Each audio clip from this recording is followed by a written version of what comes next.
నందు ప్రియులారా, పరిశుద్ధ గ్రంథమైన బైబిల్ గ్రంథములో నుండి కీర్తన గ్రంథము 47వ కీర్తనలో దేవుని యొక్క వాక్యం సెలవిస్తుంది. సర్వజనులారా చప్పట్ల కొట్టుడి, జయధ్వనులతో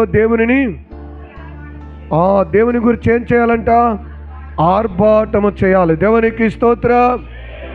ఏదో మందిరంలోనికి వచ్చాము వెళ్ళామని కాదు, దేవుడు మనకిచ్చిన అవయవాలతో దేవుని మనము ఘనపరచాలి. దేవుని కొరకు మన యొక్క శరీరము, మన ప్రాణము, మన ఆత్మలను దేవుని కొరకు వాడినప్పుడు దేవుడు మన పక్షముగా గొప్ప కార్యాలు చేస్తాడు.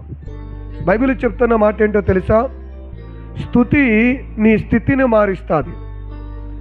దేవుని ఎంత స్తుతిస్తావో అంతగా నీ స్థితి మారిపోతుంది. స్తుతి నీ పరిస్థితిని మారుస్తుంది. స్తుతి నీకు ఎదురుగా ఉన్న ఎరుకో లాంటి గోడలు, అవి అడ్డులు కావచ్చు, శత్రువుల భయాలు కావచ్చు, లేకపోతే నీ ప్రాణాన్ని తీసుకెళ్లే బలహీనతలు కావచ్చు, ఎలాంటి గోడలు, ఎలాంటి సమస్యలైనా నువ్వు చేసే స్తుతి ఉంది చూసావా, ఆ స్తుతి నీ పరిస్థితిని అంతటిని మార్చే శక్తి దేనికి ఉందంటే స్తుతికి మాత్రమే ఉంది. దేవునికి స్తోత్ర.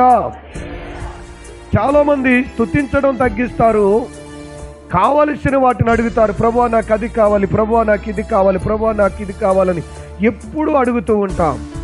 దయచేసి అడుగు. అడగటం కంటే ముందు ఏం చేయాలో తెలుసా? స్తుతి చేయాలి. ఆయన ఎంతగా పొగుడుతావో, ఎంతగా గణపరుస్తావో.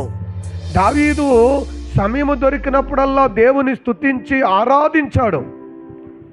కనుకనే దావీదు యొక్క పరిస్థితిని, దావీదు యొక్క స్థితిని దేవుడు మార్చాడు. ఈ రోజున చాలామంది తప్పట్లు కొట్టాలన్నా, చాలామంది ఆరాధనలో ఎక్కించాలన్నా, చాలామంది దేవుని కొరకు ఈ ప్రాణ శరీరాలు వాడాలన్నా ఆ చేతులు ఇంటికాడ పెట్టి వచ్చినట్లుగా బాధపడే వాళ్ళు ఉంటారు. తమ పనిలోకి వెళ్ళినప్పుడు బాగానే వాడతారు ఈ పన్ను చేతిలో, ఇంటికాడ ఉన్నప్పుడు బాగానే తిరుగుతారు. మాకు ఒక ఆవిడ ఉన్నారు, ఈదులో తిరిగినప్పుడు చాలా బలంగా అటు ఇటు తెగ తిరుగుతుంది, కానీ మందిరంలో కొత్త అన్నీ పోగొట్టుకున్న దానిలాగా. మరి ఎవరన్నా చూసినప్పుడు ఈవిడ ఒకసారిగా ఉందనుకుంటారో, లేకపోతే ఏడుతో బాధపడతా నీరసంగా ఉంది పాపం అనుకుంటారో లేకపోతే తెలియదు.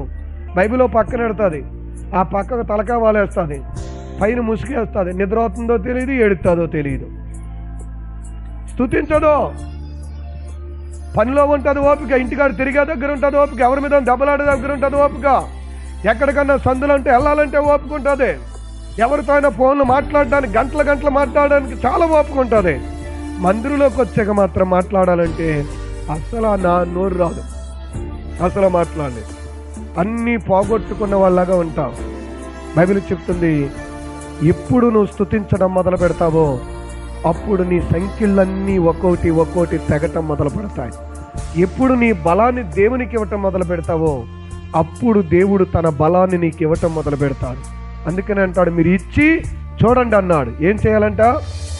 ఇచ్చి చూడాలి. మన బలమైనా, మన ధనమైనా, మన సమయమైనా నువ్వు దేవునికి ఇచ్చి చూడు. అప్పుడు దేవుడు నిన్ను ఎలా వాడుకుంటాడో నీకు తెలుస్తుంది. ఇవ్వకుండా ఎలా తెలుస్తుంది? ఇస్తేనే మనకేమైనా తెలుస్తుంది. అందుకనే అంటాడు, తప్పట్లు కొట్టండి, ఆర్భాటముతో, జయధ్వనులతో దేవుని ఏం చేయాలంట? ఆరాధన చేయాలి. ఎందుకు ఇలా ఆరాధిస్తే ఏం కలిసి వస్తుందండి అంటే బైబిల్ సెలవిస్తుంది. యెహోషువ రాసిన గ్రంథం 6వ అధ్యాయము, యెహోషువ రాసిన గ్రంథము 6వ అధ్యాయము ప్రియులారా 12-20 వచనం, అదంతా అవదు కానీ,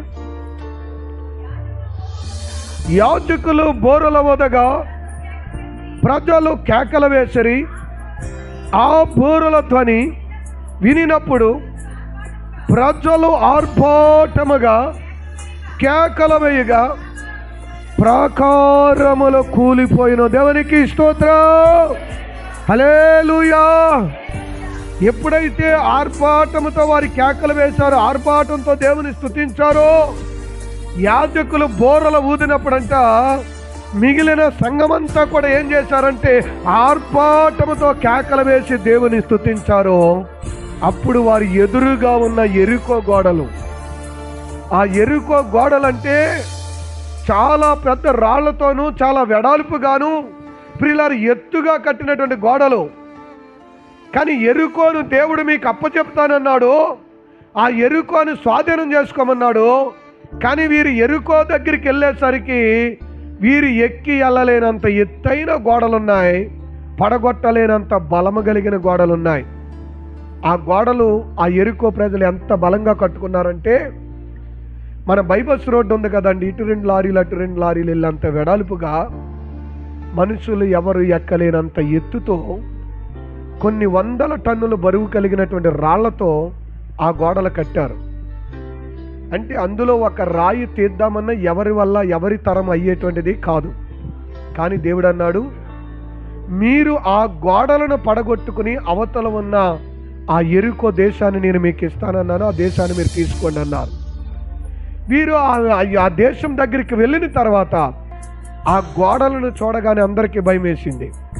ఈ గోడలు పడతాయా, మన తరం అవుతుందా, అసలు వీటిని ఎలా కట్టారు, ఎలాగ చేయగలం, మనం దేని పెట్టి చేయగలం వీటిని అని చెప్పి ఆ గోడలను చూసి భయపడుతున్నప్పుడు దేవుడు యెహోషువతో అంటాడు, మీరు 6 రోజులు ప్రతిరోజు ఒక రౌండ్ తిరగండి, 7వ రోజున 7 రౌండ్లు ఆ గోడల చుట్టూ తిరగండి.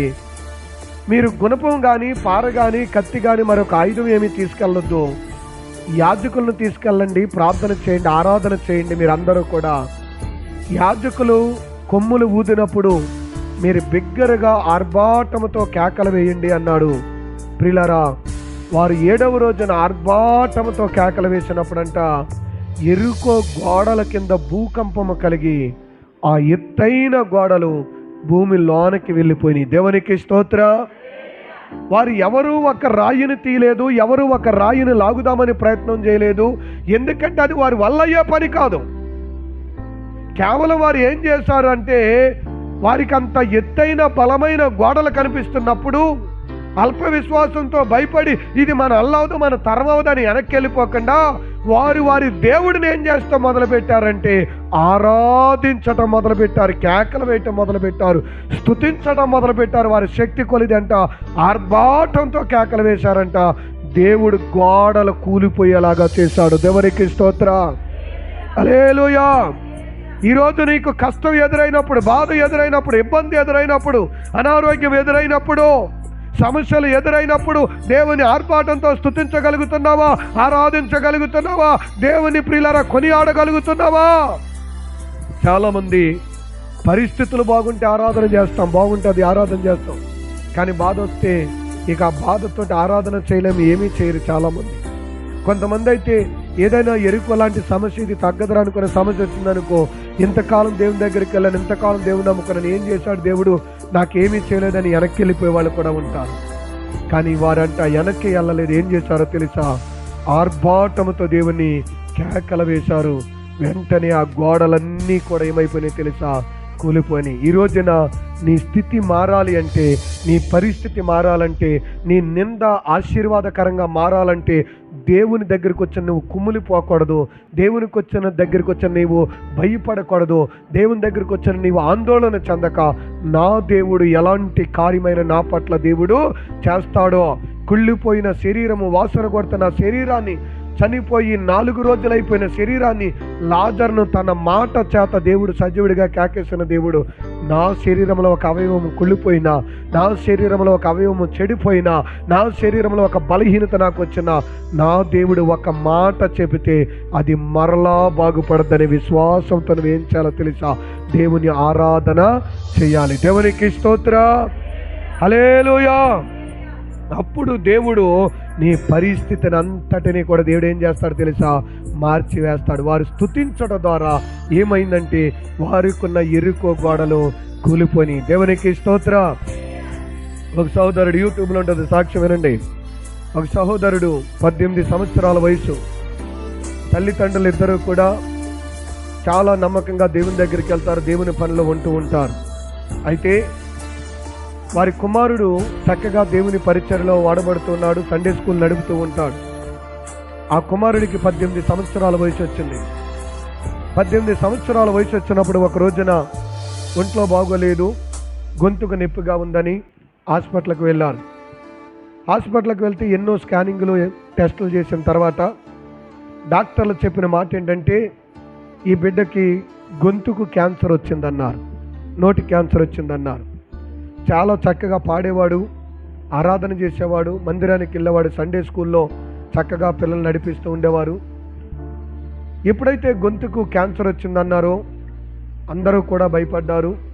చాలామంది వాళ్ళ అమ్మ దేవుడి దగ్గరికి వెళ్తారు, వాళ్ళ నాన్నగారు దేవుని దగ్గరికి వెళ్తారు, కుటుంబంతో ప్రభు దగ్గర ఉంటారు. ఈ పిల్లోడు కూడా సండే స్కూల్ని అడుగుతాడు. కానీ ఈ పిల్లోడికి గొంతుకు క్యాన్సర్ వచ్చింది, ఆ నాలికి క్యాన్సర్ వచ్చింది అన్నారు. ఆ నాలికి తీసేయాలంటున్నారు. ఇదేంటి అని అందరూ అనుకున్నారు. అయితే అందరూ బాధపడ్డారు. ఊరంతా అందరూ అనుకోవటమే కాకుండా చుట్టాలు, తల్లిదండ్రులు కూడా బాధపడ్డారు. ప్రభువా, మేమేం తప్పు చేశాం, ఏం పొరపాటు చేశాం? నా బిడ్డకి 18 సంవత్సరాల వయసులో క్యాన్సర్ వచ్చిందని నాలికి తీసేస్తే మరి ఇక రేపు నుంచి వీడు ఏం మాట్లాడతాడు, ఎలా మాట్లాడతాడు, నా పిల్లోడికి ఎలాంటి పరిస్థితి వచ్చింది అని చెప్పి బాధపడుతూ ఏదేమైనా ప్రభా నీ చిత్తం అనుకున్నారు, దేవునికి అప్పగించాలి. పెద్ద క్యాన్సర్ హాస్పిటల్కి వెళ్ళారు. డాక్టర్లు టెస్ట్ చేశారు. ఆ టెస్ట్ చేసి ఒక డేట్ ఇచ్చారు. పలానా తారీఖున రా, నీ నాలిక కట్ చేసి తీసేస్తామన్నారు. అలాగే ఆ డేట్ ప్రకారము ఆ తల్లిదండ్రులు, ఆ బిడ్డ కూడా హాస్పిటల్కి వెళ్ళారు. ఆ రోజున టెస్ట్ చేసి ఆ నాలికని కత్తిరించాలి. అంటే ఎక్కడ వరకు క్యాన్సర్ ఉందో చూసి అక్కడ వరకు మొక్క తీయాలన్నమాట. క్యాన్సర్ ఎక్కడ దాకా ఉందో టెస్ట్ చేసి అక్కడ దాకా మొక్క తీయాలి. అయితే ఈ లోపల ఆ డాక్టర్ గారు ఈ యవనస్తుడిని చూసి, ఈ రోజున నువ్వు మాట్లాడే మాటలు ఇదే నీ జీవితంలో ఆఖరి మాటలు, ఇంకా ఇలాగా నువ్వు మాట్లాడడానికి ఏముండవు. నాలికి కత్తిరించిన తర్వాత ఇక మాట్లాడదామంటే కుదరదు. కాబట్టి మీ అమ్మతో కానీ మీ నాన్నతో కానీ ఎవరితో అయినా మాట్లాడాలంటే మాట్లాడుకో. అంతేకాదు కానీ ఇదిగో టేప్ రికార్డు, నువ్వేమైతే మాట్లాడాలనుకున్నావో, ఏమైతే పలకాలనుకున్నావో నీ మాటలు ఆఖరిగా నువ్వు విను. ఎందుకంటే నాలుగు కట్ చేసిన తర్వాత నువ్వు ఎలా మాట్లాడేవాడవో నీకు తెలియదు కదా. ఈ టేప్ రికార్డులో పెట్టుకుని రికార్డింగ్ చేసుకుని నువ్వు మాట్లాడాలనుకున్న మాటలు ఏమైతే మాట్లాడతావో ఈ మాటలన్నీ కూడా టేప్ రికార్డులో రికార్డింగ్ చేసుకో, మేము ఈ లోపల టెస్ట్ చేస్తాము అని చెప్పి ఆ బిడ్డకు ఒక టేప్ రికార్డు ఇచ్చారు. అందులో మాట్లాడుకోమని. మీ అమ్మతో మాట్లాడతావా, మీ నాన్నతో మాట్లాడతావా, ఎవరితో మాట్లాడతావో మాట్లాడుకో. ఏం మాట్లాడాలనుకున్నావో, వాళ్ళకి ఏం చెప్పాలనుకున్నావో ఇందులో ఇప్పుడే చెప్పేసుకో. ఇక ఈ రోజుతో ఇక నువ్వు మాట్లాడడానికి నీకు నాలిక ఉండదు, మరి కత్తిరించేస్తావు నాలికని చెప్పి డాక్టర్లు ప్రియులారా ఆ యవనస్తుడితో చెప్పారు. యవనస్తుడు చెప్పారు, టేప్ రికార్డు ఇచ్చారు, గదిలోనికి పంపించారు. ఆ గదిలో ఆ కుర్రోడు ఉన్నాడు. అందరూ బయట తల్లిదండ్రులు ఉన్నారు, అక్క బావ ఉన్నారు, చుట్టాలందరూ ఉన్నారు, చూస్తూ ఉన్నారు. వీడు ఏం మాట్లాడతాడంట, ఏం చెప్తాడంట, ఏం దాచాడంట, ఏమంటాడంట అని వాళ్ళందరూ ఆసక్తితో చూస్తున్నారు.